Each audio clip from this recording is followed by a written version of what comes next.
Hey everybody, welcome back. We're going deep today. Yeah. Into Moure Clouzet's vision for sharing culture in the 21st century. It's a big one. It is a big one. And, we're working with this conversation between him and Hector del Montellano. And Templo Oceanico. Yes.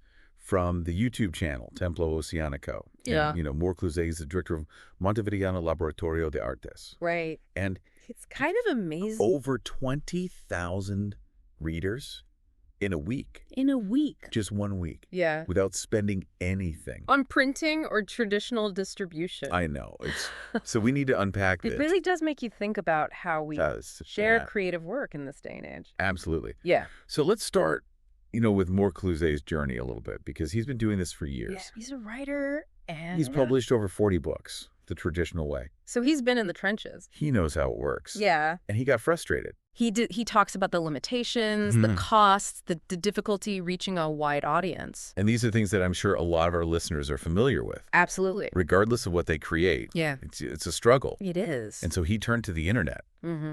Right? And he saw the internet's potential to just completely transform how we share and consume culture. It's not about replacing the old ways. Right. It's about opening up new possibilities. Empowering artists, giving them more control. Exactly. Yeah. And so that's where... This is where Montevideano Laboratorio de Artes comes in. Right. For the past 15 years, they've been building this amazing multimedia hub. It's incredible. For all sorts of projects. Film, novels, music, you name it. Yeah. It's not just a website. It's not a blog. It's a whole ecosystem for creativity. Yeah. And I think their latest project, Journey Without an Owner. Moure Clouzet's novel. Right. Just highlights exactly how they're using the internet. To push the boundaries of distribution. Yes. And they released it in Spanish and in French. They did. And they didn't just upload it. No, they were very strategic about it. Okay. Using targeted distribution and analytics. Okay, so they're getting it to the right people. Absolutely. They're making sure it reaches those who are most likely to enjoy it. Okay, and not only that, they're getting all this data. Yeah, who's reading, how long they're engaged, where they are in the world. I mean, as an author, that is... invaluable. Gold. Yeah. Wow, okay, so what happened?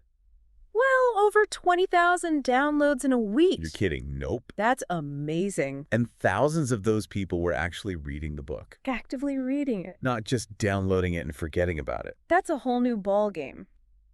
It is. It really is so beyond these numbers. Right. Which are amazing in and of themselves. Absolutely. Moure Clouzet is getting incredible insight into who his readers are. Their age, their gender, where they're located. That's amazing. That's something traditional publishers often struggle with. They don't know who's reading. They're kind of in the dark. This is a game changer. Absolutely. One thing that I found really interesting was that a big chunk of his readers are young people.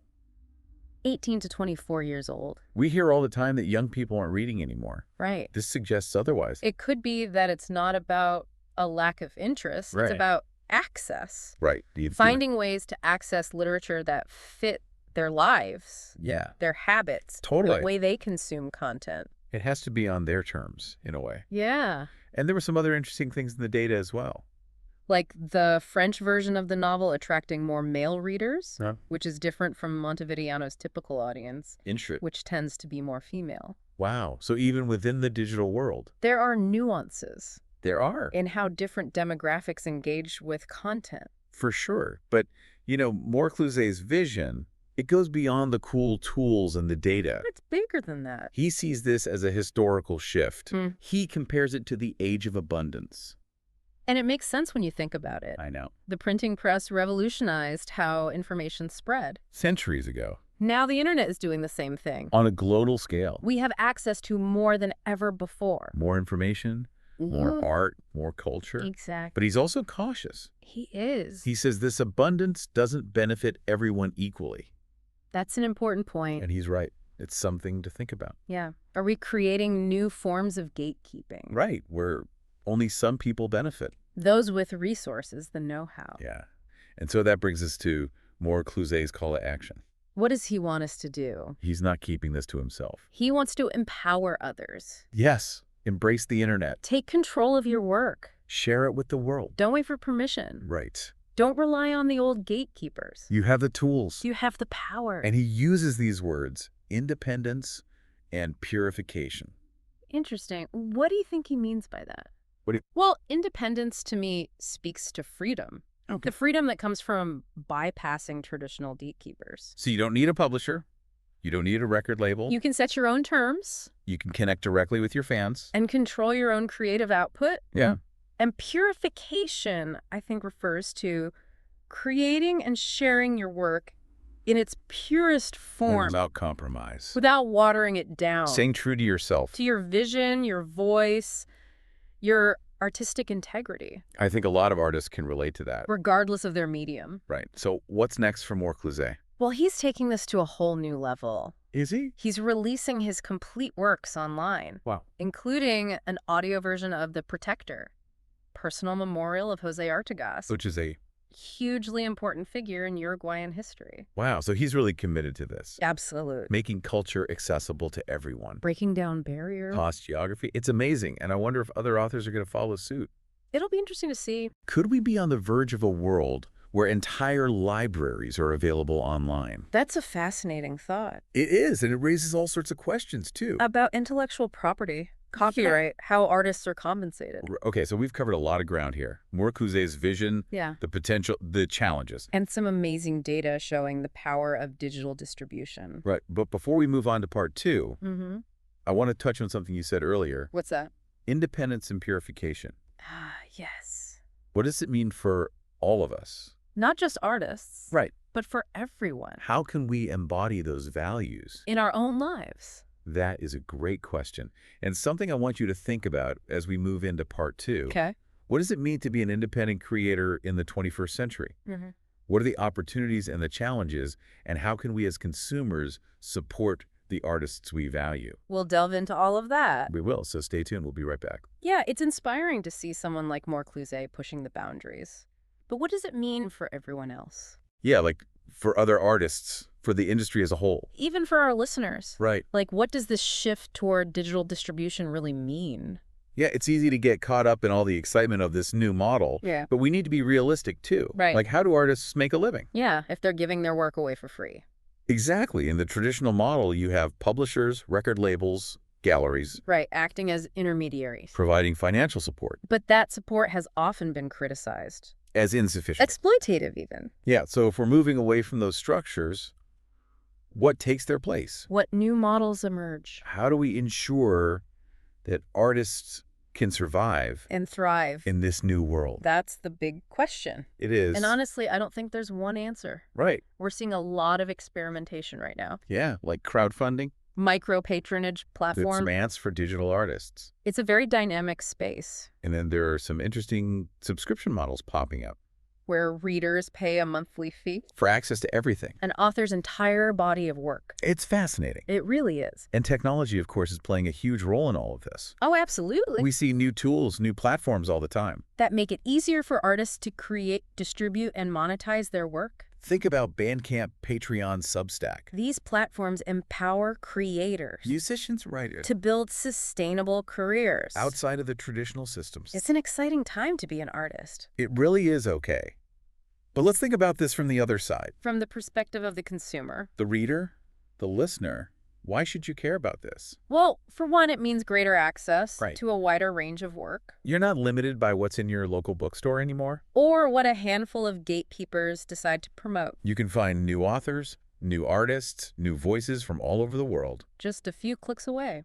It's amazing. It really is, and it's not just about choice. It's also about affordability. A lot of artists are offering their work for free. Or at a much lower price. Than traditional publishers. So you can explore new genres, you can discover new things. Expand your horizons without going broke. Right. And it's not just about access and affordability either. It's about empowerment. Okay. You have the power to choose what you consume. To support the artists you believe in. Yeah, and to shape the conversation. You're not just a passive recipient anymore. You're an active participant. Yeah, you're part of the cultural ecosystem. And that's empowering. It is, but with all this choice comes responsibility. That's true. We need to be discerning consumers. Yeah. Think critically about what we engage with. And support creators who align with our values. That's so important. I know, in this world of information overload. It's easy to get swept up in the latest trends. To follow algorithms blindly. We need to be intentional. About what we consume and how we consume it.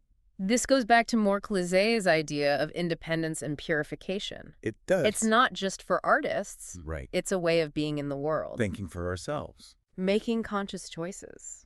Supporting what we believe in. Cultivating a sense of agency. Intentionality in everything we do. Exactly. And I think that's a powerful message.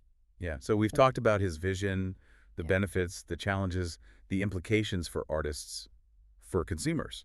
But let's bring it back to Moure Clouzet. Okay. To his own journey. He's releasing his complete works online. Including the audio version of The Protector. Why? I think it's about accessibility.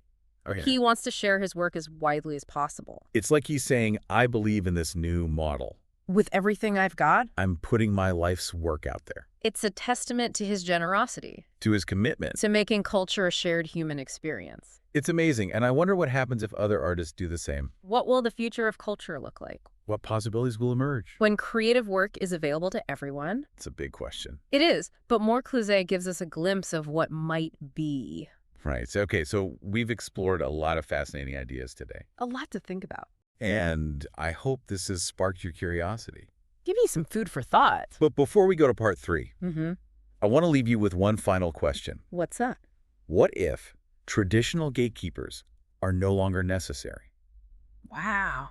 What new models of support and collaboration might emerge? That's a great question. It is, and we'll be back in just a moment to explore it further. Yeah, it really does make you wonder what could happen. Right. What would this world look like? What would the creative world look like without gatekeepers? Yeah. How would it function? Well, I think we might see a rise in artist collectives. Okay. Creators pooling their resources and expertise. Supporting each other. Yeah, kind of like a modern-day guild system. But with a more collaborative and DIY feel. Exactly. Artists supporting artists, building communities. Leveraging that collective power. To reach a wider audience. I love that. And technology can really help facilitate those connections. It can. We already see platforms like Discord and Slack being used for that. Yeah, for artists to connect. Share ideas, collaborate. It's like a virtual studio. A global writer's room. Amazing. And let's not forget about the fans. The supporters. Yeah, they have a crucial role in all of this. They do. Platforms like Patreon and Kickstarter are becoming more and more important. Right, where fans can directly contribute. To the creation of new work. It's like a modern-day patronage system. But on a much larger scale. Not just relying on a few wealthy individuals. Exactly. It's about tapping into a network of passionate supporters. And it's not just about the money either. Right. Fans can spread the word. Promote the work. Build a community. It's a more direct relationship. Between artists and their audience. Both sides are invested. Engaged. Yeah, and it all ties back to Moure Clouzet's idea of independence and purification. It does. Artists are no longer beholden to gatekeepers or market trends. They're free to create what they believe in. Connect with their audience on their own terms. Build a career that reflects their values. It's about owning your creative journey. Forging your own path. And I think it has implications beyond individual artists. Okay, how so? This shift could transform the entire cultural landscape. In what way? More diverse voices and perspectives. Yeah. More emphasis on collaboration and community. Yeah. A more equitable distribution of resources and opportunities. It's a really hopeful vision. It is, Yeah. and Moure Clouzet is showing us the way. Yeah, embracing technology and creative independence. So as we wrap up this deep dive, Okay. I want to leave you with this thought. Right. The future of culture is in our hands. It really is. Whether we're artists, fans, or just engaged citizens. We all have a role to play. Let's experiment, support creators. Build a more vibrant and accessible cultural ecosystem. For everyone. That's a great note to end on. I think so. Well, thanks for joining us on this deep dive. It's been a pleasure. And until next time, keep exploring, keep creating, and keep those conversations going.